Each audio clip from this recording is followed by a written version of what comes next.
लगभग 1 घंटे बाद सब लोग हाल में तैयार होकर आते हैं। समायरा और जानवी ने भी सूट पहना था। प्रीति ने ऊपर से शॉर्ट कुर्ते और नीचे से जीन्स पहनी थी। आदर्श कुर्ता पजामा पहना था, पीले रंग था। वहीं युवराज ने सफेद चिकनकारी कोफ्ता पजामा पहना था। शालिनी और वैशाली ने बनारसी साड़ी की हैवी साड़ी पहना था और वहीं युवराज की दादी सफेद है की साड़ी पहनी थी। जब युवराज की दादी पूजा स्थल पर पहुंचती है, शालिनी ने देखकर पंडित जी से पूजा करने के लिए कहती है, तब ताकि सभी को देखते हैं और राधिका के बारे में पूछता है। उसके जवाब में शालिनी कहते हैं, मुहूर्त निकल जाएगा, हमें पूजा शुरू करनी चाहिए, वह तो आ जाएगी। लेकिन दादी शालिनी को देखकर कहती है, 5 मिनट रुक जा बहू, आने दो उसे, फिर पूजा शुरू होगी और वैसे भी मुहूर्त शुरू होने में समय है। जो सुनकर शालिनी का मुंह बन जाता है, लेकिन फिर रंजीत मान्यता को राधिका को बुलाने के लिए भेजते हैं। तभी यशराज कहता है, राधिका आ गई। सब पीछे मुड़कर देखते हैं तो राधिका ने सफेद रंग का अनारकली चूड़ीदार सूट पहना, जिसके साथ उसने लाल रंग का एम्ब्रॉयडर्ड दुपट्टा लिया था। बालों की सिंपल चोटी बनाई थी, जिसमें से एक लट उसके चेहरे पर आकर उसको परेशान कर रहे थे। राधिका कुल मिलाकर बहुत खूबसूरत लग रही थी। युवराज तो राधिका को देखकर अपने मन में कहता है, ब्यूटीफुल। आज भी वही नूर है राधिका, आपके चेहरे में वही चमक है आप में। राधिका को नीचे आते देख शालिनी का पारा हाई हो जाता है। वह राधिका पर चलते हुए कहती है कि मैंने तुझे मना किया था ना कि तो नीचे पूजा में नहीं आएगी, फिर तू क्यों आई? जिसका जवाब रंजीत देते हैं, हमारे कहने पर आई है, वापस घर की सदस्य है। राधिका का पूरा हाथ बनता है कि वह घर में होने वाली किसी भी फंक्शन में आए। जिस तरह हमारे लिए अक्षता है, वैसे ही राधिका भी। जिसके जवाब में शांति गुस्से से रंजीत की तरफ देखकर कहती है, हमें पता है कि आप ऐसा क्यों कर रहे हैं। रंजीत वैशाली से पूछते हैं, क्यों कर रहे हैं, हम भी तो जाने क्या सोचती हैं आप। साली राधिका की तरफ जाकर उसकी बाजू पड़ते हुए कहती है, ताकि यह लड़की हमारे घर की बहू बने, पर आप यह बात याद रखना कि हम इस लड़की को अपने घर की बहू कभी नहीं बनने देंगे, अपने युवराज की जिंदगी में कभी नहीं आने देंगे। यह सुनकर घर में मौजूद सभी लोगों के कान खड़े हो जाते हैं। वह सब लोग शॉक हो जाते हैं। समायरा और जानवी की तो आंखें खुली रह जाती हैं। यह सुनकर तो राधिका भी शॉक में थी, लेकिन युवराज के एक्सप्रेशन नॉर्मल थे। रंजीत सोनालिका हाथ राधिका की बाजू से छुड़वाते हुए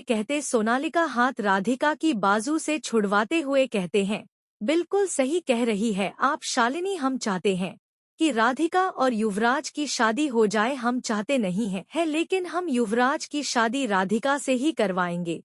जिसके जवाब में शालिनी गुस्से में रंजीत से पूछती है, आखिर क्यों आप राधिका को अपने घर की बहू बनाना चाहते हैं, क्यों?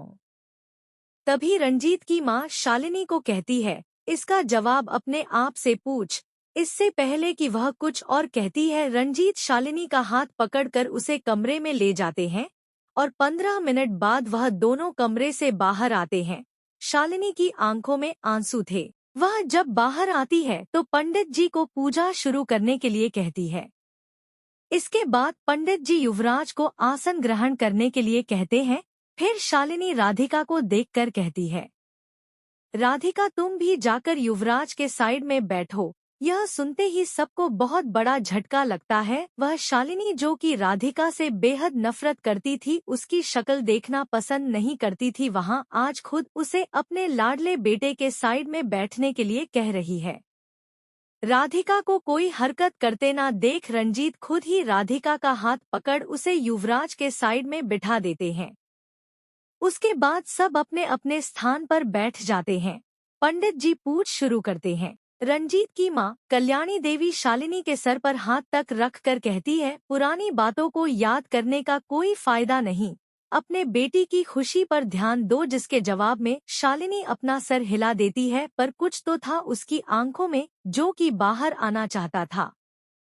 रंजीत भी आंखों के इशारों से शालिनी को शांत रहने के लिए कहते हैं। मान्यता अक्षता के कान में कहती है, दी अब क्या होगा बड़ी माँ तो राधिका को खुद ही युवराज भाई के साइड में बैठने के लिए कह रही थी कि वह मैं सच में भाभी ना बन जाए, जिसके जवाब में अच्छा था उसे आंखें दिखाते हुए कहती है, चुप कर पागल, यहाँ पर कोई तमाशा ना हो इसीलिए माँ ने ऐसा किया होगा, नहीं तो तू भी जानती है माँ को राधिका एक आंख नहीं भाती।